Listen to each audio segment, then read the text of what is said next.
My name is Marvin Christenson, and I'm an ET2 SS. At 10 years old, I wrote a letter to a family friend and was really excited about the fact that I was able to dress with my uncle's white cap, a white t-shirt, and white pants. And my letter is really telling the family member how excited I was that somebody walked by and said, "Hello, sailor." And I mention that because I've had an interest in being a sailor since 10 years old, and that letter confirmed it for me. And 7 years later, I was accepted into the NROTC. And after a year of school and money ran out, so I left school, went to work for a county in a survey team, and we laid out roads and bridges. And those guys, we were talking about the GI Bill. And I thought, now, if I enlist, I can be a sailor, and I also can get the GI Bill and get money to go back to school. So I did that. I enlisted. I went down for my physical with a whole collection of other guys, and the doctor that was examining me said, "What branch of the service are you going into?" And I said, "The Navy." He said, "That's good." He says, "Your feet are so flat, if the ship sinks, you'll be able to walk ashore." And that spirit is how my whole Navy career went. Started with that. I passed the physical, and then I was given my my shipping orders, my transportation orders, to go from Minneapolis to Great Lakes to boot camp. And when I was given my orders, there were 6 others attached to the package. So I was given the responsibility to get the 7 of us from Minneapolis to Great Lakes. I don't know from anything about anything, but away we went, tickets in hand, and we ended up at the Great Lakes in January. Cold. I got there, and a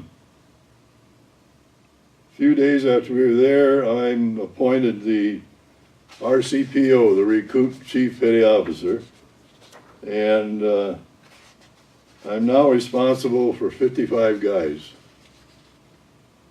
And they were really, really great guys. I had to get them up and get them going and take them and get their medications and all the things.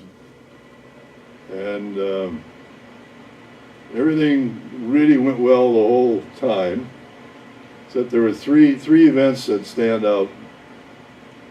One of them was that one of the guys decided he didn't want to get up one morning, and there were fire buckets sitting around the barracks with water in them. So I dumped part of one of those buckets on him, told him to get up and clean up the mess and fix his rack and get going. Well, he wasn't a very happy person, so he decided he wanted to take me on. So we went out in the laundry room, and he dumped me over the buckets. I got up and punched him in the nose. That ended it.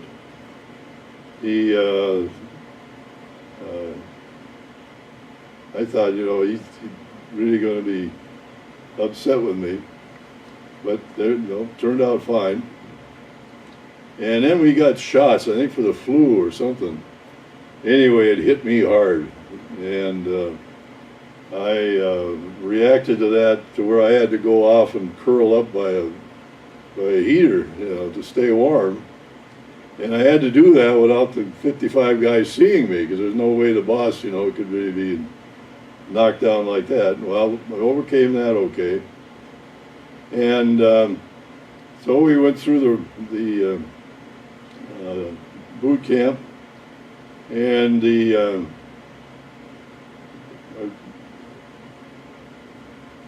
our leader, he was a first-class torpedoman. It was near the end, and for some reason I asked him how many guys he wanted me to take that morning down. He said the 6-man front. So I brought 6 men. The rest of the company, 49 of them, stayed in the barracks.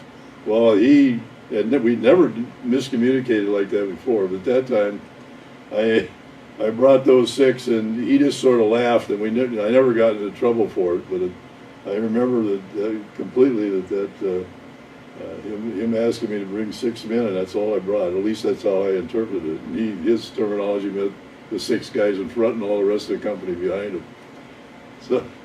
So then we got to the end of near the end of the training, and the routine was for each company to select an honor man.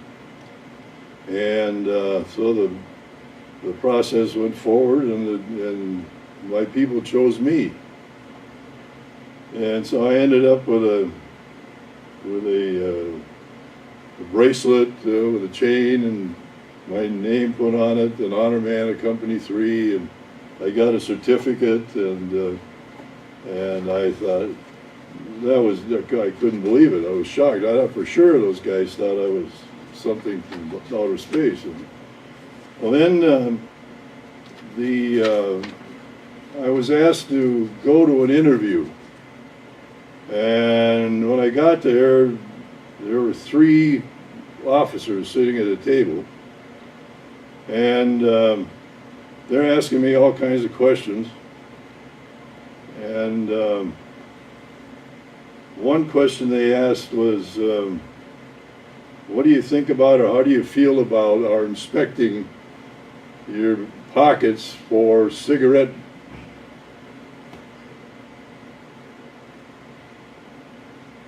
materials? And I said, you got all the right in the world to do that. All 3 of them just busted out laughing. They thought that was a funny answer. And I didn't know what I was being interviewed for. I didn't have any idea. So I went back to the barracks and started my routine again, and we then got our orders what we're going to do next, and I was then assigned to ETA school in Treasure Island, San Francisco.